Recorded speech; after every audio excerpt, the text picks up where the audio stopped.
네, 다음 주제는요, 어떻게 보면 좀 간단한 주제인데 정말 좀 어이가 없는 상황입니다. 한번 내용 같이 보도록 하겠습니다. 이 검사에 대한 내용인데요, 최근 그 소식이 알려졌죠. 경찰 오피스텔 성매매 급습, 현직 검사가 잡혔다.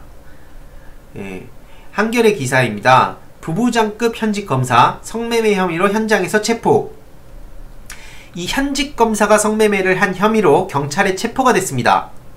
이 검사는 순천지청 소속으로 부부장급 직위인 것으로 확인이 됐는데요. 서울 마포경찰서는 서울 마포구의 한 오피스텔에서 성매매를 한 혐의로 현장에서 체포된 현직 검사 기혁씨를 불구속 입건했다고 23일 밝혔습니다.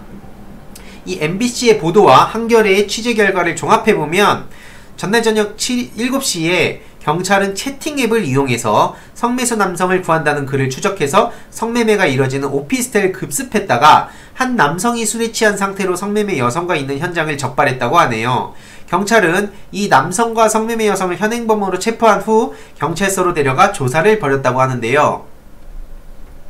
이 과정에서 경찰은 여성이 성매매를 했다는 진술을 확보했고 남성이 현직 부부장급 검사라는 사실을 확인했다고 합니다.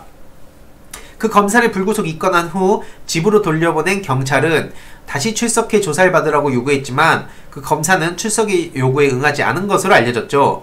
이 경찰 관계자는 남성의 신원은 확인됐으나 아직 조사가 덜 된 상황으로 수사를 계속해서 이어갈 예정이라고 밝혔는데요. 체포 당시 술에 취했고 심지어 처음에 자신의 신분을 숨기고 무직자라고 거짓말했지만 결국 들통났다고 합니다. 정말 말도 안 되는 이 검사의 민낯입니다, 이게. 여태까지는 근데 이런 게 언론에도 보도가 안 돼왔던 게 현실이죠. 왜냐면 이 기득권을 유지하는 그 사람들이 이걸 계속 쉬쉬하면서 막아가기 때문에, 그리고 결국엔 이 기소를 또 하지 않고 그냥 넘긴다던가. 근데 여태까지 조국 전 법무부 장관이나 혹은 뭐 최강욱 비서관 혹은 그 주변인들한테 했던 것들을 보시면 아시겠지만 윤석열 검찰총장께 한마디 하겠습니다. 바로 기소하십시오. 예, 그리고 핸드폰도 압수수색 하세요. 여태까지 그 조국 전 법무부 장관한테 했던 것처럼 똑같이 한번 해보라는 겁니다. 정말 말 같지도 않죠. 피해자 소환도 하지 말고 심지어 그 출석도 거부한다고 했잖아요. 그러면 지금 최강욱 비서관한테 했듯이 그냥 바로 기소 날려버리세요. 그냥 이 사표 수리도 하지 말고. 그리고 이런 사람들은 변호사 개업도 하면 안 됩니다. 하게 하면 안 돼요. 징계 처리도 제대로 하고. 이런 사람들이 변호사 한다고 생각해보세요. 말이 됩니까? 그리고 어떻게 대응을 하는지 이건 끝까지 또 지켜봐야 되고요.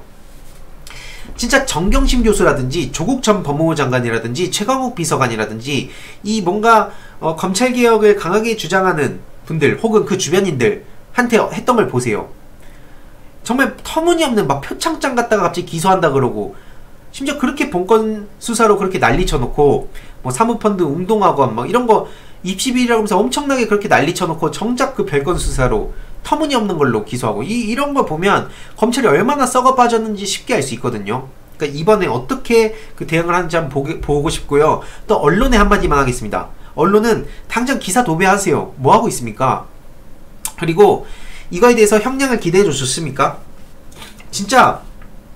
그리고 개인적으로 실명도 깠으면 좋겠어요.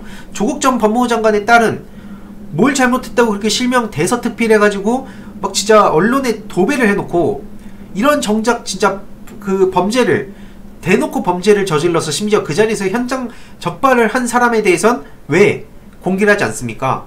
그러니까 언론은 여태까지 똑같이 했잖아요. 그 국민의 알 권리라 그러면서 여태까지 그렇게 난도질 해댔잖아요. 그러면 언론한테는 당연히 이런 얘기를 해야 되는 거 아닙니까? 국민의 알 권리를 위해서 저 검사가 누군지, 그 부부장급 검사라는 사람이 어떤 사람인지 실명을 까고, 검찰은 당장 그 소환도 이거 안 한다고 했으면, 그 출석 요구에 응하지 않았으면 그냥 바로 기소 난리라는 거예요. 예. 그리고 탈탈 털어보세요 한번. 도대체 뭐 하는 겁니까 이게?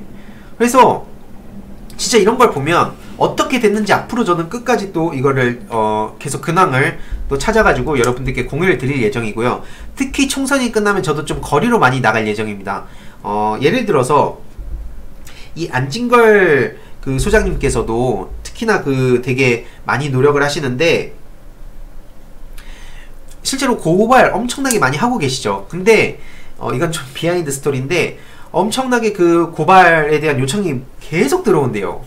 그래서 이제 좀 그런 부담도 좀 덜어드리고 싶고, 저도 또 법 공부도 더 열심히 해가지고, 특히나 이 법을 아는 사람들이 저렇게 법을 가지고 말도 안 되는 짓들을 여태까지 벌여온 거 아닙니까? 그렇기 때문에 저도 이제 법 공부를 과거에 좀 잠깐 했었지만 법 공부도 좀 더 해야겠다는 생각이 많이 들었습니다. 그래서 아무튼 꾸준히 저도 이제 나이가 들어가면서 공부를 꾸준히 열심히 해서 이 사회에 말 같지도 않은 짓들을 하고 이런 부조리를 숨기고 덮어버리고 혹은 정당화시키고 이런 말도 안 되는 그런 짓들을 좀 만천하에 알리도록 노력하겠습니다.